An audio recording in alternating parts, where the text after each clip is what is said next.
All right, today we're back with another video. As you can see, a lot of stuff is going on, more house related than car related. For myself, it's going to be car related.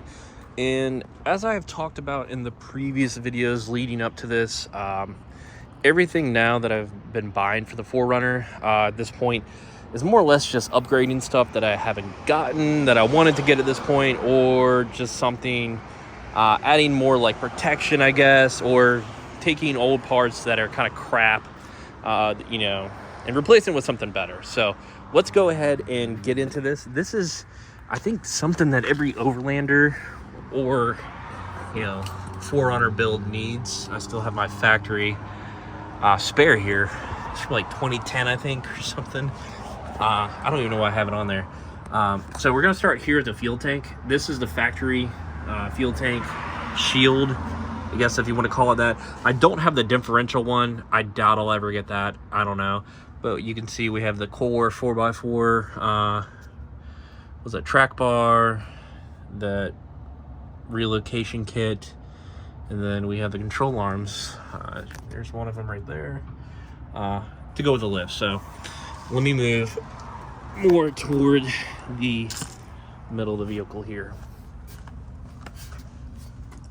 What I like to see, very clean frame for this 4Runner.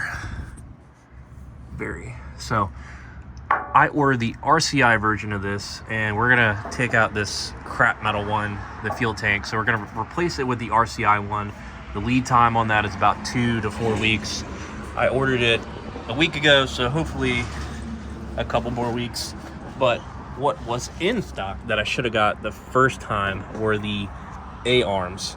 So I've looked up videos on Tacoma, the first in Tacoma, and the 4Runner. There isn't any videos that I could find or real installation guide to installing these. They're pretty easy.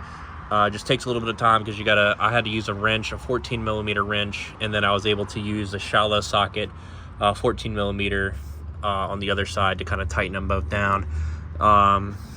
You can see right there those two bushings, spacers, I guess, if you want to call it that.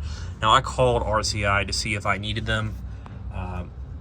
They said I did, but I ended up not using them. So went ahead and installed these on both sides. Turn the steering wheel. There's no rubbing that I can tell, so I'll drive it to see. But yeah, overall, this is where they're at. So this is the RCI. This is definitely needed if you're like going off-roading. Highly recommend, and protect your control arms. Well, yeah, you can pick that. And then you can see that I have the transfer case, the transmission case, I guess, and then the one for the engine, the RCI. And then that little hole right there allows you to still change your oil. So you don't have to remove this one. I don't even remember from the factory one if you had to remove it to change the oil or not. I don't think you did. But that was one of the first mods that I got right away, was I ditched all that and added all this. So the RCI, I've had this whole front to back, front to rear for over a year now, and I have zero complaints.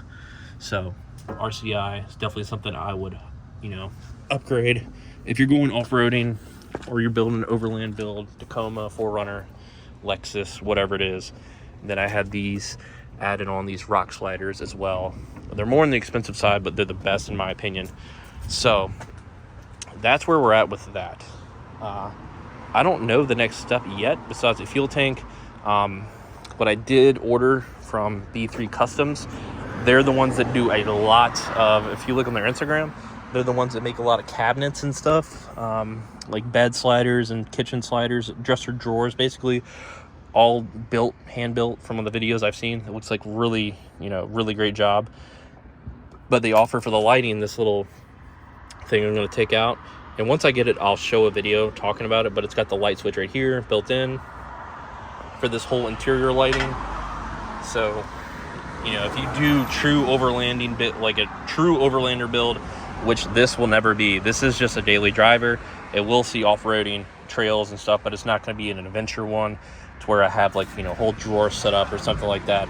unless, you know, maybe one day I get another 4Runner and I make that one a dedicated actual Overland build.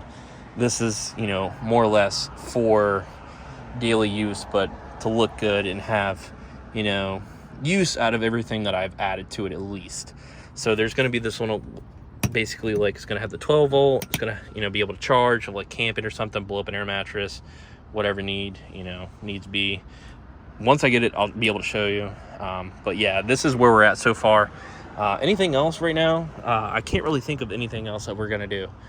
But the last part of this video, real quick, I will show how dedicated I am to 4R Customs, because for every part, I always get like a patch or two, and I've started. So might look stupid to some, but yeah, I like it. I like the loose axle ones, and I like the no runner. It's definitely my favorite. But oh yeah, I forgot the last part. We're already in the back of the vehicle.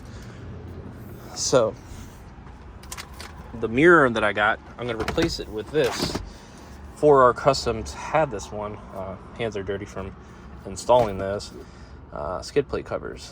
But so this is the recording front camera for what's going to replace the one that's on there now.